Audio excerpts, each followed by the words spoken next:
Please subscribe Sadhguru Sai Creations.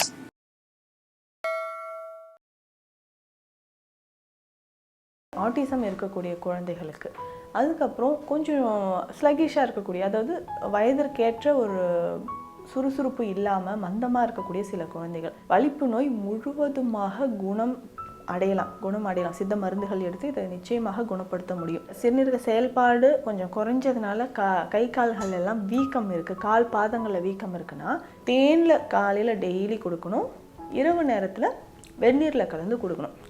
இந்த மாதிரி இந்த சூர்ணத்தை நம்ம காலை இரவு 2 வேளையும் மாற்றி மாற்றி கொடுத்துட்டே வந்தோம்னா, அப்போ புளி மட்டும் அவாய்ட் பண்ணிவிட்டு இந்த மருந்தை தொடர்ந்து சாப்பிட்டுட்டு வந்தோம்னா அந்த வலிப்பு நோய், ஒரு சிலர் சொல்லுவாங்க எனக்கு மாதத்துக்கு 2 வாட்டி வந்துடுதுங்க, 3 வாட்டி வந்துடுது. நிறைய பேருக்கு நுரையீரல் சம்மந்தப்பட்ட பிரச்சனை இருக்குதுன்னு வச்சுக்கோங்களேன். வீசிங் இருக்குது, ஆஸ்மா இருக்குது, மூச்சு வாங்குதல் பிரச்சனை இருக்குது, கொஞ்சம் தூரம் நடந்தாவோ ஓடினாவோ மூச்சு படபடன்னு வருது அப்படின்றவங்க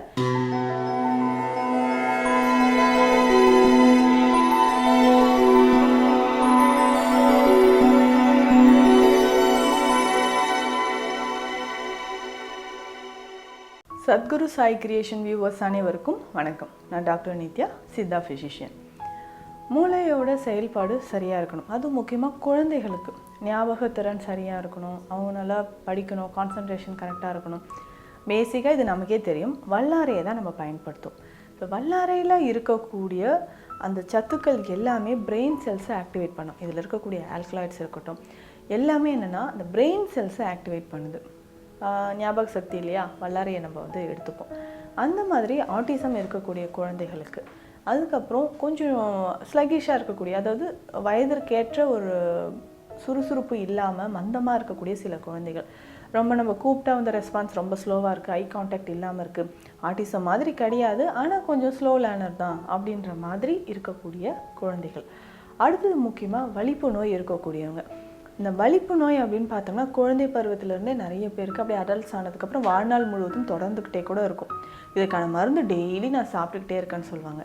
இன்றைய காலகட்டத்தில் சித்த மருத்துவத்தில் பார்த்தோம்னா வலிப்பு நோய் முழுவதுமாக குணம் அடையலாம். சித்த மருந்துகள் எடுத்து இதை நிச்சயமாக குணப்படுத்த முடியும்.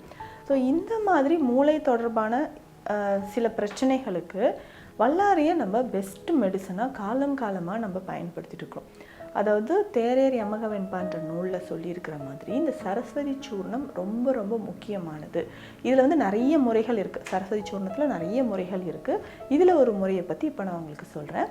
முக்கியமாக இதில் பார்த்தோம்னா வல்லாரை ஒரு முக்கிய மூலிகையாக இருக்குது. மூளை சம்மந்தப்பட்ட பிரச்சனைகளுக்கு வல்லாரை தான் நம்ம பயன்படுத்திகிட்ருக்கோம்.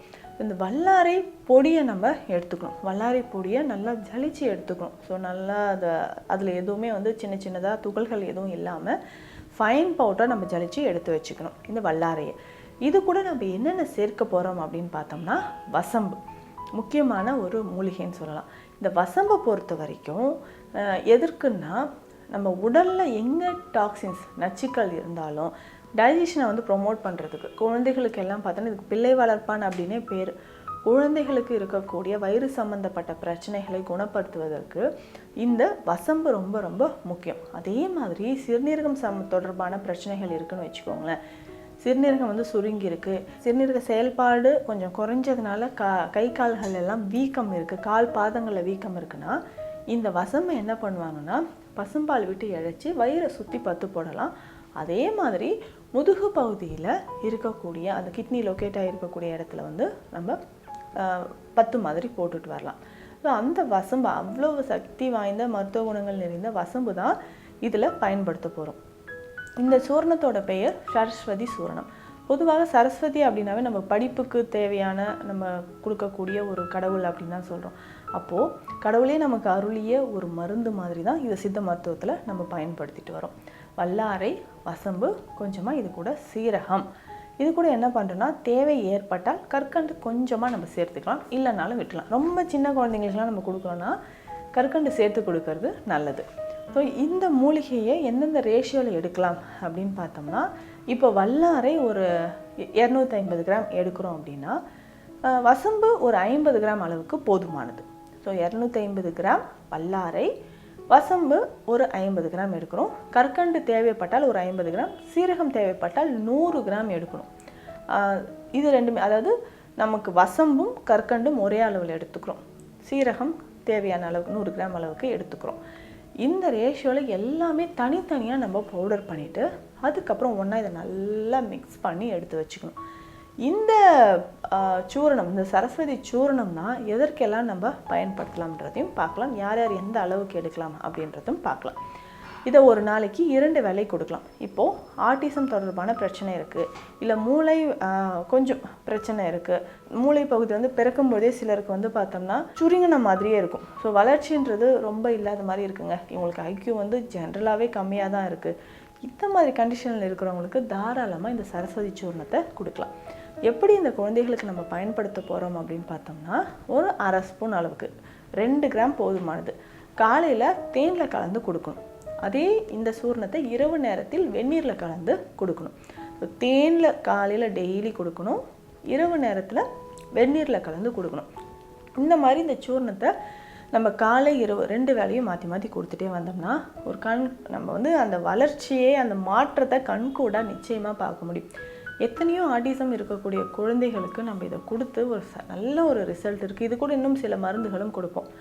அதே மாதிரி வலிப்பு நோய் இருக்கக்கூடிய நபர்கள், அடல்ஸாக இருக்கிறாங்க, பெரியவர்களுக்கு இதை சரஸ்வதி சூர்ணத்தை பயன்படுத்தலாம் அப்படின்னு பார்த்தோம்னா, வல்லாரை இருக்கு இல்லைங்களா, வல்லாரையை நல்லா பவுடர் பண்ணி எடுத்து வச்சுருக்குறோம். அது கூட சீரகம் இருக்குது, வசம்பு இருக்குது, கற்கண்டு இருக்குது. கற்கண்டு தேவையில்லை, அடல்ஸ்க்கு எடுக்கும்போது கற்கண்டு தேவையில்லை. இந்த 3 மூலிகையுமே நம்ம கலந்து எடுத்துக்கலாம். இதை காலையில் தேனில் எவ்வளோ கிராம் எடுக்கணும் அப்படின்னா கிட்டத்தட்ட 5 கிராம் அளவுக்கு எடுக்கணும். 5 கிராம் அளவுக்கு இதை தேனில் கலந்து காலையிலே சாப்பிடணும். இரவு இதை வெந்நீரில் சாப்பிடணும், அதே அளவு 5 கிராம். இது சாப்பிட்டு முடித்ததுக்கப்புறம் இந்த மருந்து எடுக்கக்கூடிய காலகட்டத்தில் எல்லாமே அடல்ட்ஸ் என்ன பண்ணணும்னா, புளி சேர்க்காமல் பத்தியம் இருக்கிறது ரொம்ப ரொம்ப இம்பார்ட்டண்ட். அப்போ தான் இந்த மருந்தோட முழு பலனும் நம்ம அடைய முடியும். புளி சேர்க்காமல் எப்படி பத்தியம் இருக்கிறது அப்படின்னு பார்த்தோம்னா, புளிப்பு சுவை கிடையாது, நல்லா கேட்டுக்கோங்க. புளி மட்டும்தான். நம்ம வந்து ரொம்ப புளியில் வந்து வத்த குழம்பு செய்கிறோம், இல்லை மீன் குழம்பு செய்கிறோம், அந்த மாதிரி புளி அதிகமாக சேர்த்த உணவுகளை டோட்டலாக அவாய்ட் பண்ணிவிட்டு